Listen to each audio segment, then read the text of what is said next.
Hello, everyone. Welcome to Star's Kitchen.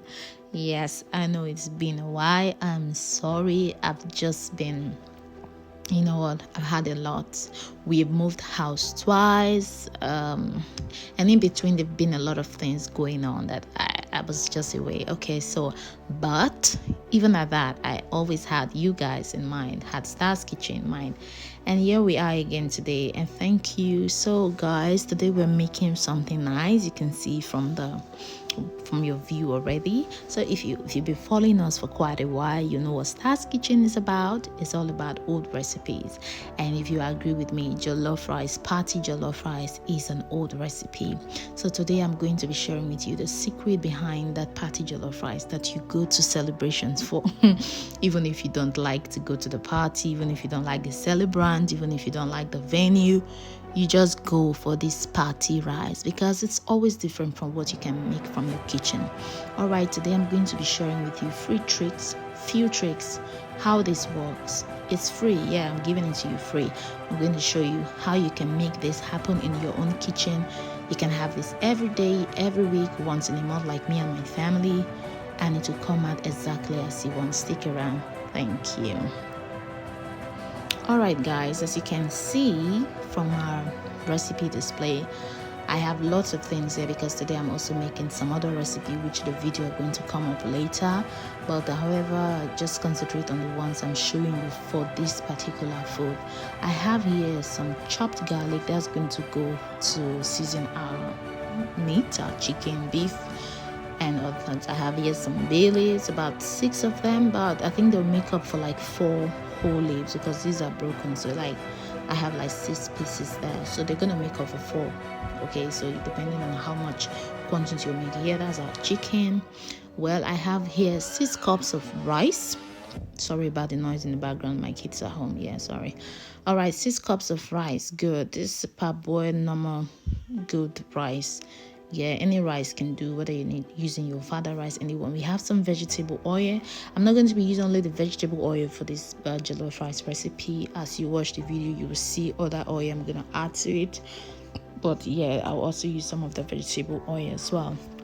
I'm using some nut cubes. This is not an advert, but yes, I'm hard a very fervent fan of nut cubes. So yes, I use nut cubes and do crushed curry powder. If you know by now, you know how much I love them. Some whole seeds pepper. This is totally optional. It's because I do not have more fresh pepper, so I wanted to add that. However, not just because I didn't have much fresh pepper, I just like to add this whole pepper anywhere because of the flavor. But if you don't have this, you can use only your fresh pepper. I tell you, to give you the nice flavor that you want. Some sauce, some chopped onions. That's thyme. Thyme is absolutely garlic, thyme, pepper. These I'm going to use to season my meat because I'm frying them like that, so I just need them to be a bit spicy because we like it like that. All right, so we're gonna get to it now. And the pepper, that's the garlic chopped already. The pepper, I'll show you. I have 3 large onions. We're going to be using 2. We go for the blending, and 1.5 we'll go for the frying. We have 2 long sweet peppers, 5 tomato seeds, and 9 fresh pepper. Don't worry, I know you're rolling your eyeballs right now, like, is she seriously going to use all that pepper? Well, like you will know by now, we eat a lot of spice in my home, but then this fresh pepper is not that spicy. Trust me, it's not that spicy. I've used it to make scrambled eggs. It's not even that spicy. It's just all flavor. I love the flavor, but it doesn't give me all that spice, like, you know, that when you're eating, you're sweating, you know. And for a cold country like we are in, we really need that. So that's why I'm adding the extra pepper. So for you, it's totally optional. You might reduce the quantity of a pepper. Do whatever works best for you. I just share recipes, old recipes, but then bring it up to speed, like it will work for you and nothing more. All right, guys, we're gonna go deep to the cooking now. And yes, the tin tomatoes comes in as well. I didn't put that on the display table earlier. I forgot. Without tin tomatoes, you cannot have red, for the popping red rice color. I've chopped in all our peppers and tomatoes, the whole pepper also, I put them in. I'm just going to give this a quick blend.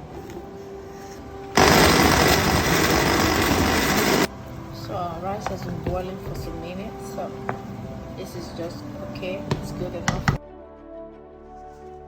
All right, guys, so we have our rice ready, so it's parboiled.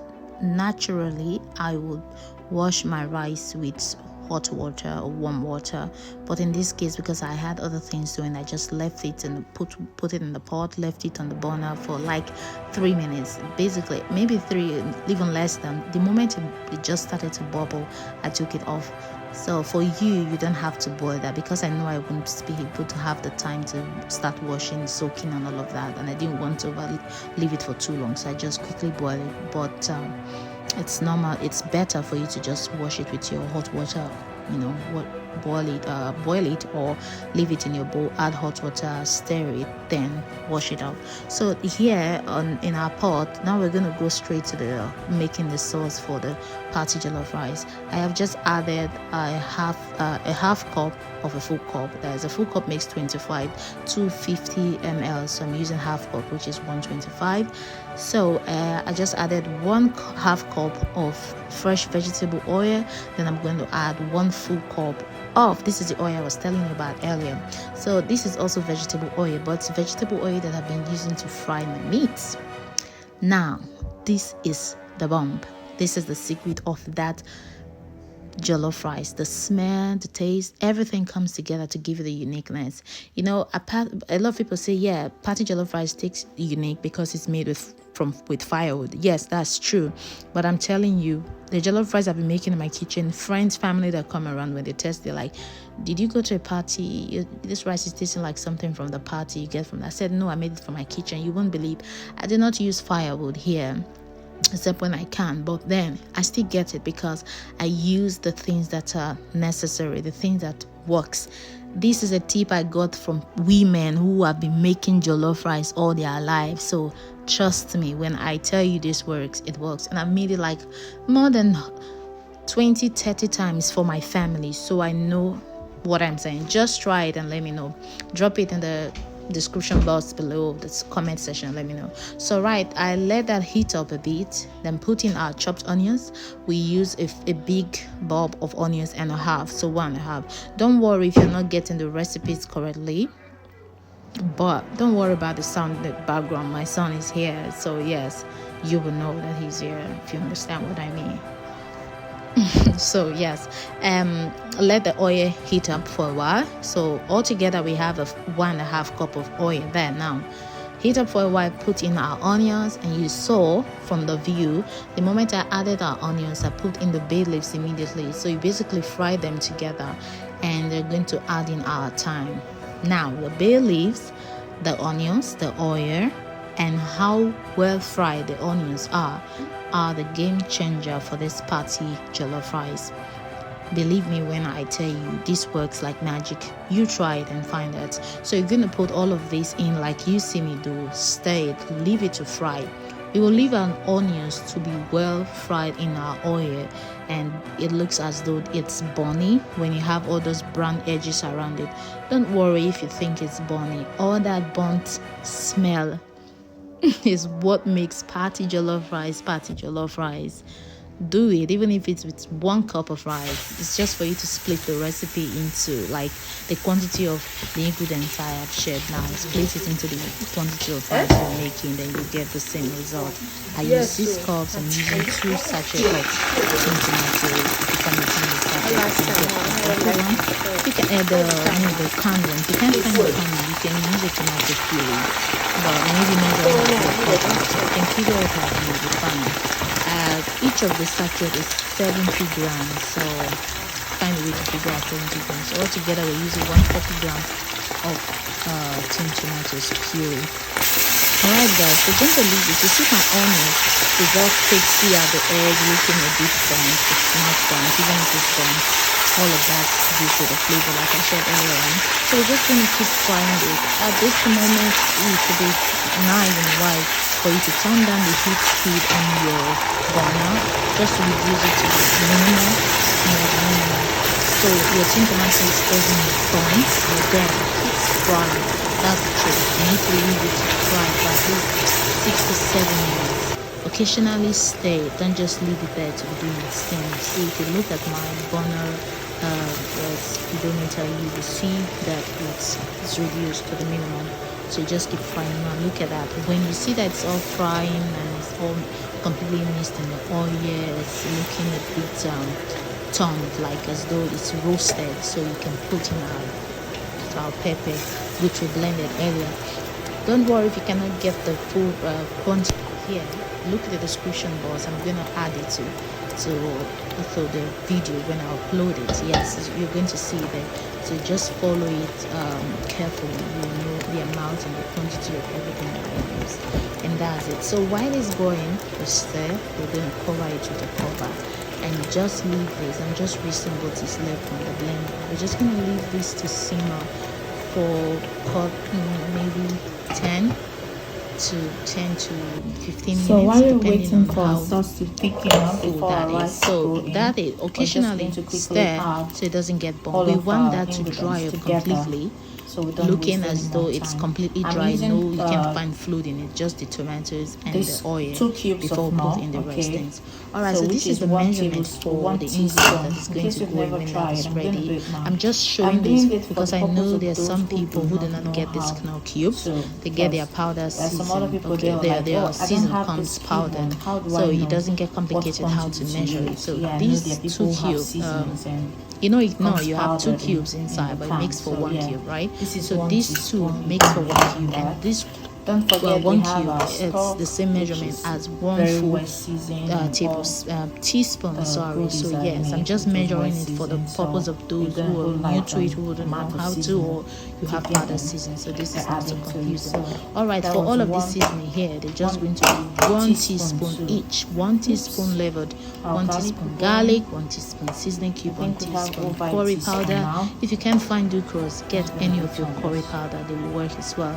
And 1 teaspoon ginger. All right, so if you look at our sauce now, you look at it, as though it's burnt, but it's not. It's just really dry. I've been occasionally stirring this. So if you see it now, all that fluid has completely dried up.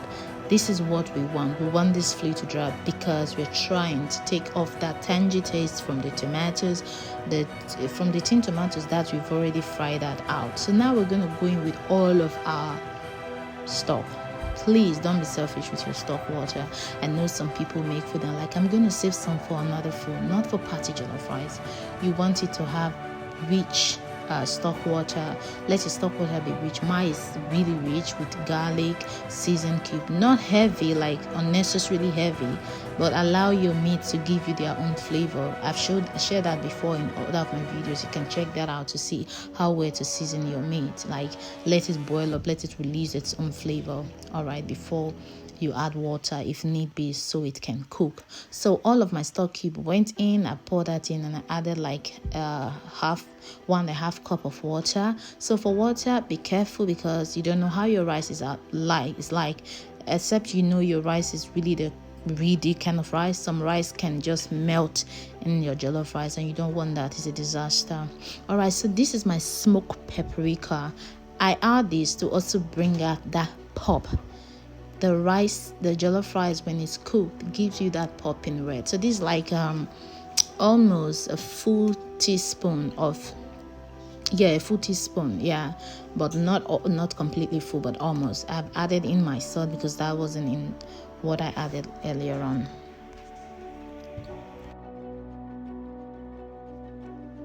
Okay, so I added some blended pepper. That was just for me to add more spice to it. Totally optional, you don't have to add that. All right, so we left ours to boil for a while, maybe like 3 minutes. The thing is, once you put all of the seasoning in, you cover it. Once it starts to boil up, that's fine. Now our rice is going to go in.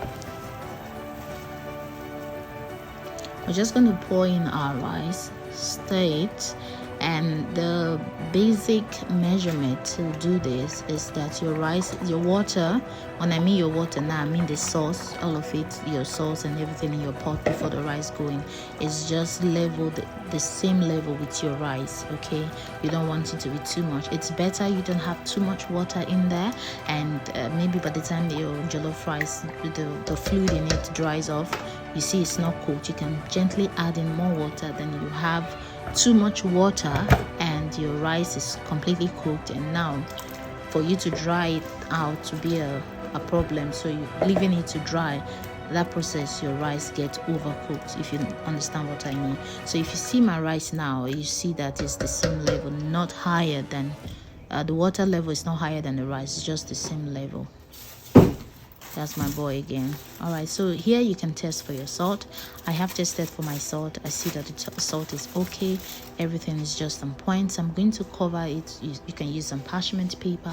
For me, I'm using a foil paper. This foil paper, I've used it like 2-3 times. I cannot be wasting foil paper, so I just use it, clean it, keep it in a safe place when next I need it.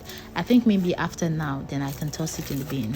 It would have served its lifespan and it would have served its purpose. So now what I do, the trick here, I'm going to reduce my cooking speed now to low. I don't know how yours is.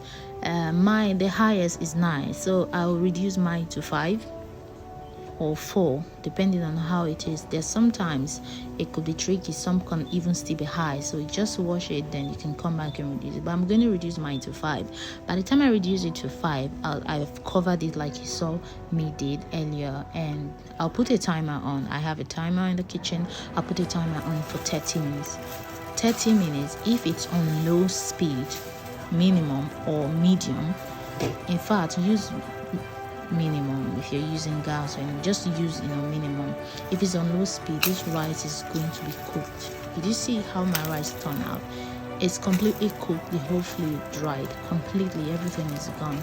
And if you check this rice now, it's all cooked. So because you left it on minimum, and for that 30 minutes, and the parchment paper or the foil paper is over it, it gives it the time to gently cook, just gently, all the fluid, all the ingredients, everything integrating into the rice, and your rice just comes out like a miracle. Alright, so our jollof rice is ready. I'm just going to stir mine, then take a bowl and pack it out of the pot into a bowl so it can cool down. This is to stop the cooking process. If you've gone to parties, marriage ceremony, burials, you see those women in the kitchen. That is my favorite place to be when I go there. I like to go to the kitchen so I can learn all of these tricks and come share with you guys. Alright, so now I've showed you my secret. That's how I learn as well.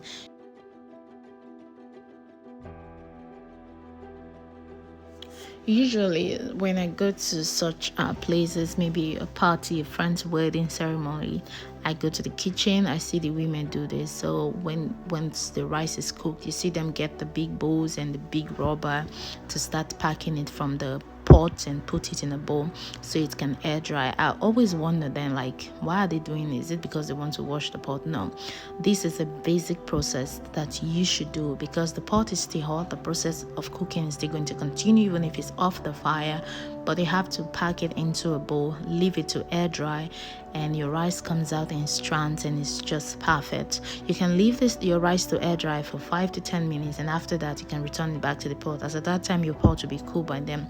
For me, I just return it back to the pot, or I pack it into my bowls, which I'm going to use to store it in the freezer. Take out the one my family is going to have. So do whatever works for you. All right, guys, this is the process. Is done now. Thank you so much for sticking around, and God bless you for your time. Thanks for your time. I love you all so much. Thanks for your support. Please drop your messages, your comment in the section box below. Let me know how your standards were, how your party jollof rice standards were, and if you got that smoky taste that we love so much, and that party flavor kind of rice that we love so much. If you got that, please follow us on our Instagram at Stars Kitchen 2021. Also our page on Facebook, Stars Kitchen. Also on YouTube. Please click on the all button when you subscribe so you can get more videos of old recipes like this, and something that you will love. More videos will keep coming. Thanks for your time, and have a nice day.